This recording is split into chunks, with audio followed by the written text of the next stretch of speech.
Assalamualaikum warahmatullahi wabarakatuh.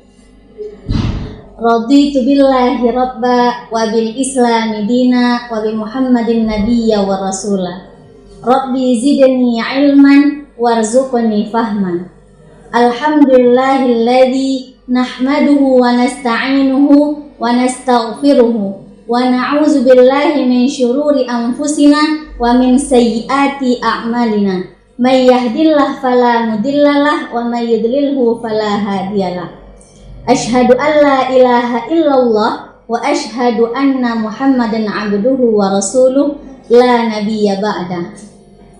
Puji syukur kepada Allah Subhanahu wa taala yang telah memberikan kita nikmat iman, nikmat Islam, serta kita bisa memasuki lagi bulan Ramadan yang penuh dengan keberkahan. Kemudian salawat beserta salam kepada baginda kita Nabi besar Muhammad SAW.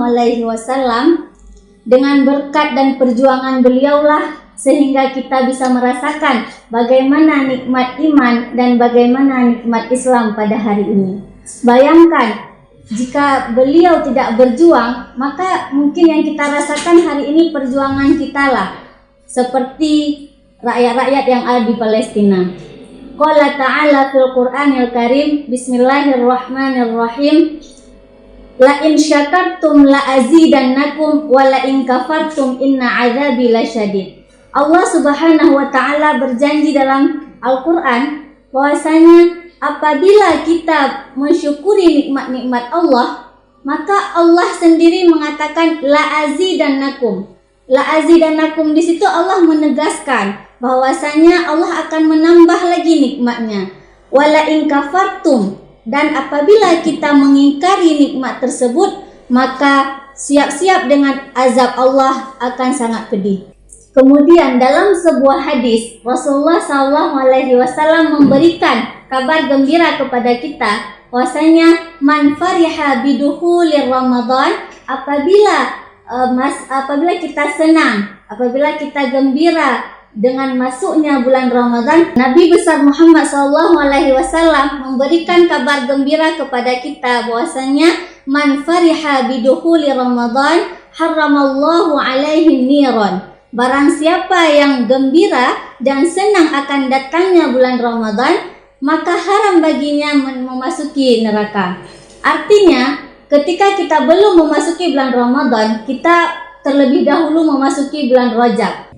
Ketika kita datangnya bulan Rajab, maka kita harusnya berdoa sama Allah. Apa doanya? Allahumma barik lana fi Rajab wa Sya'ban wa balighna Ramadan. Yang artinya kita berdoa sama Allah, kita meminta sama Allah bahwasanya kita diberkahi di bulan Rajab dan Sya'ban, dan sampaikanlah kami ya Allah ke bulan Ramadan. Nah, ketika kita berdoa, kita berharap sama Allah bahwasanya Allah menyampaikan kita ke bulan Ramadan. Tidak semua orang di dunia ini Allah berikan nikmat untuk sampai di bulan Ramadan. Dan ketika datangnya bulan Sya'ban dan bulan Rajab dan Sya'ban, ketika datangnya bulan Sya'ban, kita berdoa lagi, Allahumma barik lana fi Rajab wa Sya'ban. Nah, sedangkan bulan Sya'ban kita hanya Sya'ban saja. Allahumma barik lana fi Sya'ban wa balighna Ramadan. Ya Allah, berkahilah kami di bulan Sya'ban dan sampaikanlah kami ke bulan Ramadan. Adapun biasanya kita melihat anak-anak sekolah, anak-anak kampus atau anak-anak organisasi, itu mereka menyiapkan tarhib Ramadan. Apa itu tarhib?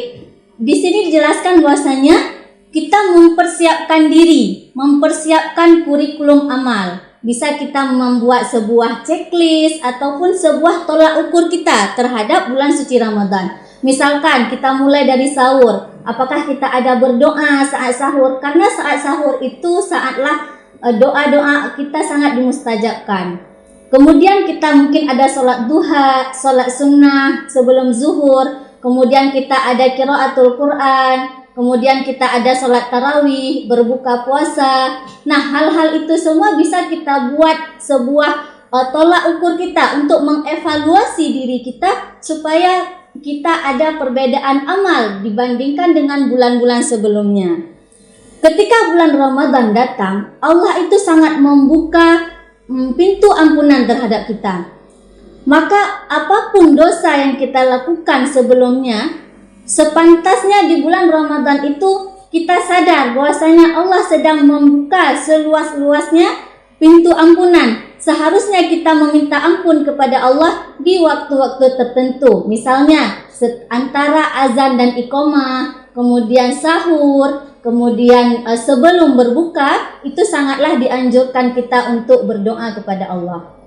Kemudian dalam surah Al-Baqarah ayat 183 yang berbunyi Bismillahirrahmanirrahim. Ya ayyuhalladzina amanu kutiba alaikumus shiyam kama kutiba alal ladzina min qablikum la'allakum tattaqun.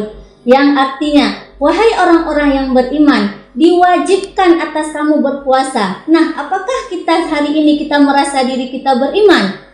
Artinya ketika kita termasuk orang-orang yang beriman, maka Allah sangat-sangat mewajibkan untuk kita berpuasa. Dan puasa ini bukan cuma untuk kita, tetapi Allah sudah mewajibkan untuk umat-umat sebelum kita. Agar apa? Agar kita setelah puasa mendapatkan peringkat takwa. Nah, peringkat takwa itu tidak hanya menahan hawa nafsu, akan tetapi banyak hal-hal ibadah lain yang kita lakukan di bulan suci Ramadan.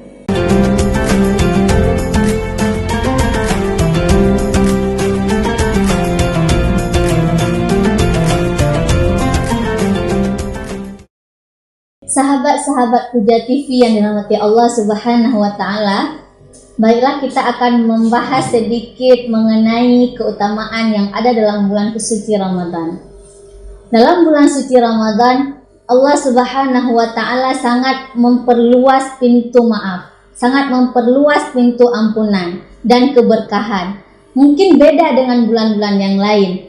Apabila kita bersedekah satu kurma, atau kita bersedekah sepotong kue, atau sebuah mangkuk kuah, maka itu sama pahalanya, sama kebaikannya dengan orang yang berpuasa.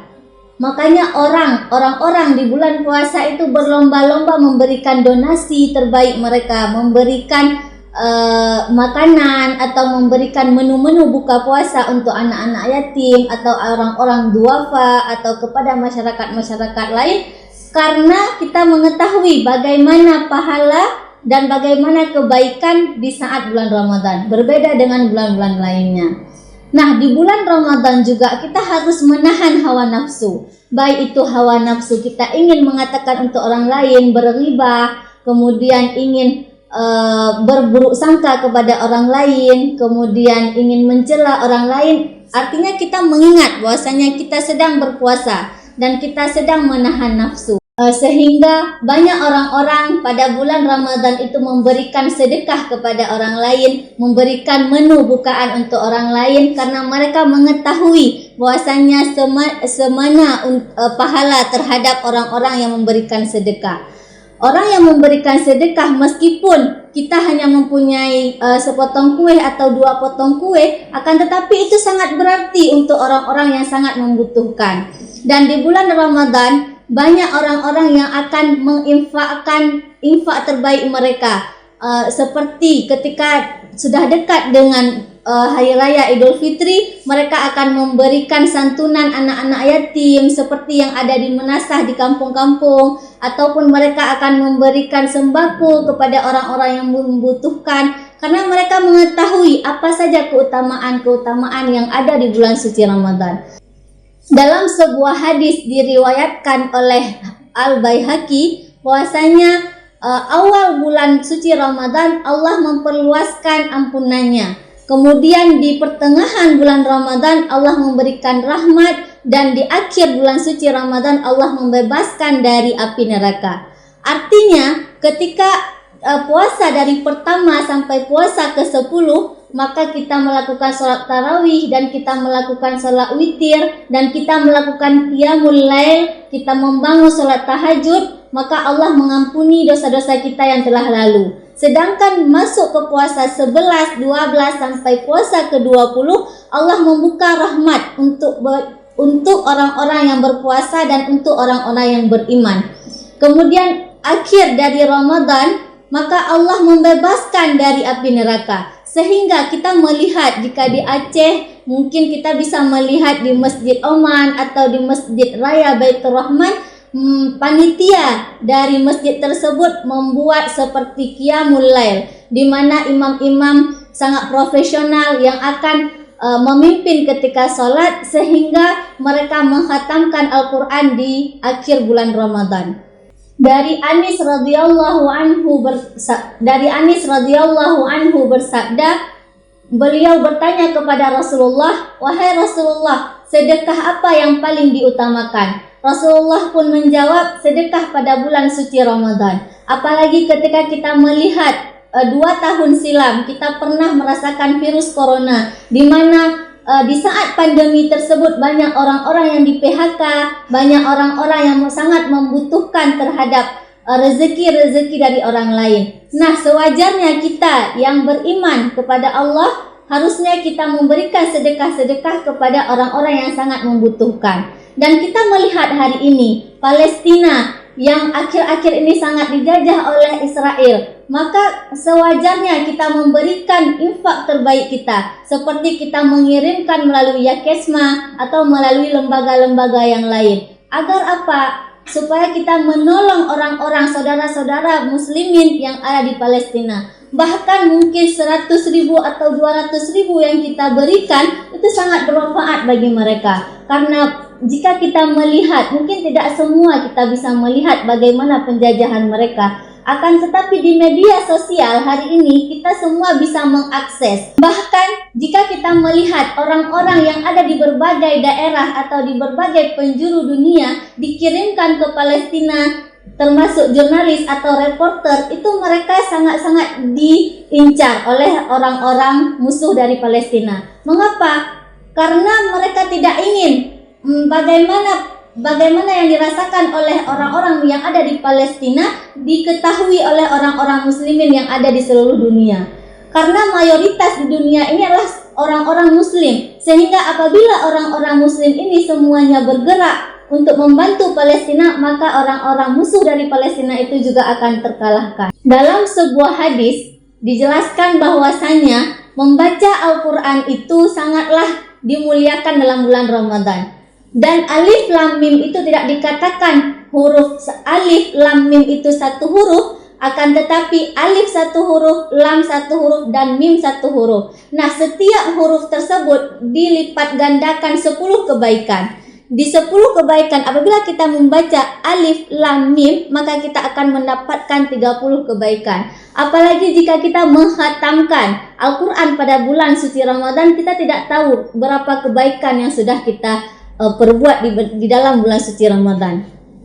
Apalagi orang-orang yang ada di Mekah, di Madinah, mereka mentargetkan misalkan dalam 1 bulan Ramadan bisa menghatamkan 3 sampai 4 kali. Nah, pertanyaan kepada diri kita sendiri, apa target kita terhadap bulan suci Ramadan? Berapa kali yang ingin kita khatam Al-Quran? Infak terbaik apa yang akan kita berikan kepada orang-orang muslimin? Dan apakah kita akan melaksanakan tahajud, duha, bahkan sholat-sholat sunnah lainnya yang dimana bisa meningkatkan iman dan takwa kita yang akan kita peroleh setelah bulan suci Ramadan. Amal yang sangat disunnahkan dan sangat dianjurkan untuk kita pada bulan suci Ramadan adalah termasuk juga sholat malam.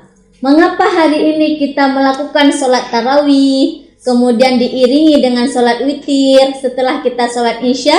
Karena Allah sangat menyukai, Allah sangat mencintai orang-orang yang melakukan sholat malam hari di bulan puasa. Apalagi jika seandainya kita menambah setelah sholat tarawih, sholat witir, kemudian kita menambah sholat tahajud dan sholat malam lainnya seperti sholat hajat atau sholat istikharah, maka Allah sangat-sangat menerima dan sangat-sangat makbul doa yang kita minta kepada Allah. Sahabat Puja TV yang dirahmati Allah Subhanahu wa Ta'ala, kita berdoa kepada Allah semoga kita 1 hari lagi akan menyambut bulan suci Ramadan, dan kita berdoa sama Allah semoga kita termasuk orang-orang yang merasakan bagaimana nikmatnya merasakan bulan suci Ramadan.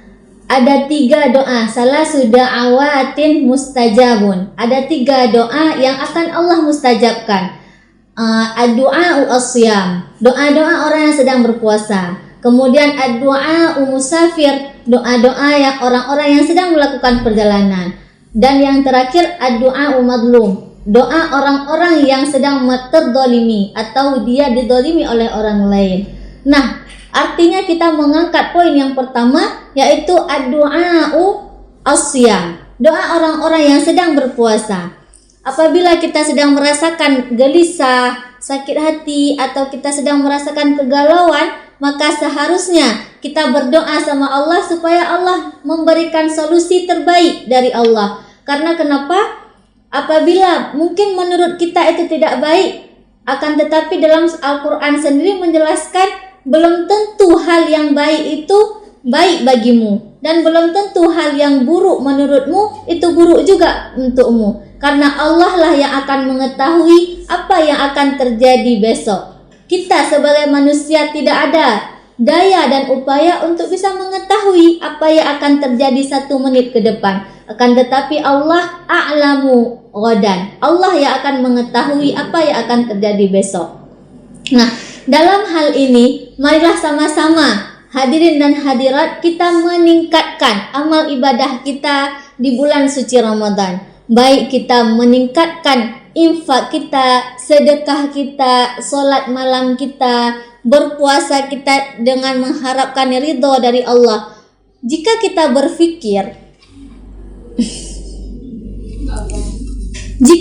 berpikir bahwasanya puasa itu kita mengharap pandangan kebaikan dari manusia, bisa saja ketika tidak ada manusia lain yang melihat kita, maka kita makan atau kita minum, atau di saat kita berwudu mungkin kita menelan air yang kita wudu. Itu apabila kita berharap pandangan baik dari manusia, kita mengharap validasi dari manusia, bahwasanya kita malu mungkin kita tidak berpuasa karena kita muslimin. Namun ini tidak, kita semata-mata mengharap ridho dari Allah Subhanahu wa taala. Kita mengharap kemuliaan, kita mengharap ampunan dari Allah Subhanahu wa taala. Sehingga predikat takwa yang kita inginkan, yang kita capaikan, yang kita impikan bisa kita peroleh di akhir bulan suci Ramadan. Dalam Al-Quran, surah Al-Baqarah ayat 187, Allah berfirman bahwasanya boleh orang-orang muslimin itu mencampuri istrinya pada malam hari, namun tidak pada siang hari karena kita sedang berpuasa. Karena Allah mengetahui bahwasanya kita tidak bisa menahan syahwat kita apabila sebulan penuh tidak mencampuri istri. Dan sebenarnya dalam hal-hal seperti itu Allah juga menyampaikan, juga menjelaskan, apabila kita sedang berpuasa maka kita harus menahan nafsu kita, harus menjaga syahwat kita, mulai dari syahwat mata, syahwat telinga, syahwat tangan atau kaki, atau kemanapun kita pergi. Alangkah baiknya ketika bulan puasa tiba, maka perbanyaklah kita mengikuti kajian-kajian Islami, seperti kajian-kajian yang ada di kampung atau yang ada di universitas atau yang ada di dayah-dayah, agar mendapatkan pahala mendengar ngaji.